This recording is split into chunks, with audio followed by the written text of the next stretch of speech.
father? In the library, Mama. Oh, my dear, have you heard? Netherfield Park is let at last. No, my dear, I'm afraid I must inform you that I have not. Well, it is. Mrs. Long has told me all about it. Do you not want to know who has taken it? You want to tell me, and I have no objection to hearing it. And that was just a little taste of Pride and Prejudice. And with me right now is the beautiful Mari.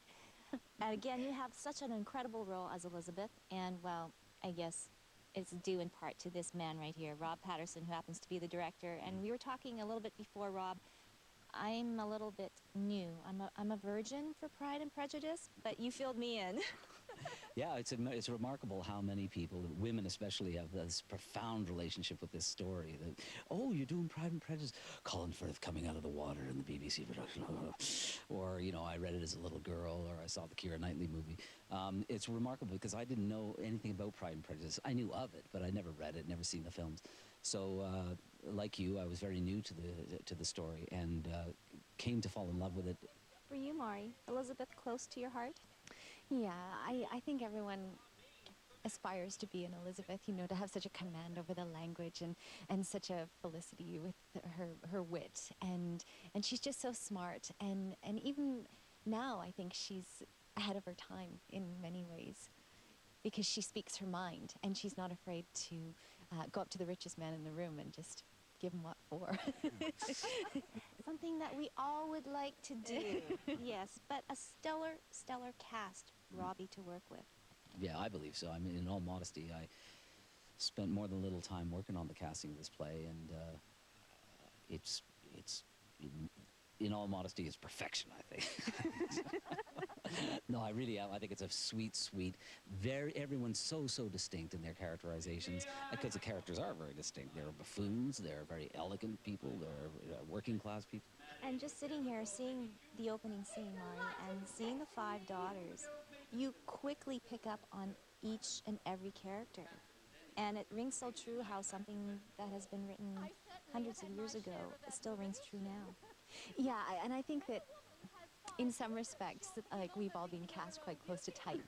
And, and I mean that in the best possible way for all of the daughters. Well, maybe not Mary.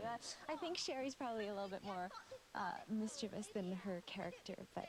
yeah, she's a bookworm. Yeah. Mary is, and Sherry is a comedian. Yeah. But she's perfect. Yeah. And we get along really well. Like, we have a wonderful family sense to backstage and on stage. And we would have, like, I had a Bennett breakfast one day and lots of dancing and getting to know the period, getting to know how people stood and sat and wore clothes, which is much different than we do now. You know, jeans and running shoes aren't going to do the same thing as an empire dress or a red coat. So I think that was part of what just naturally happened in the rehearsal hall, is when you're having breakfast with people doing a scene or dancing with someone, or you're going to get to know them quicker than if you're just doing table work or something. So, Mari, after doing this huge role, is there one thing in particular that you take out of this as an actress? Oh, I think it's the first time that I've had such a relationship, an immediate relationship with the audience, and that's something that I will treasure forever. It's I've never done so much direct address, and it's really a great discovery to have that friend in the room.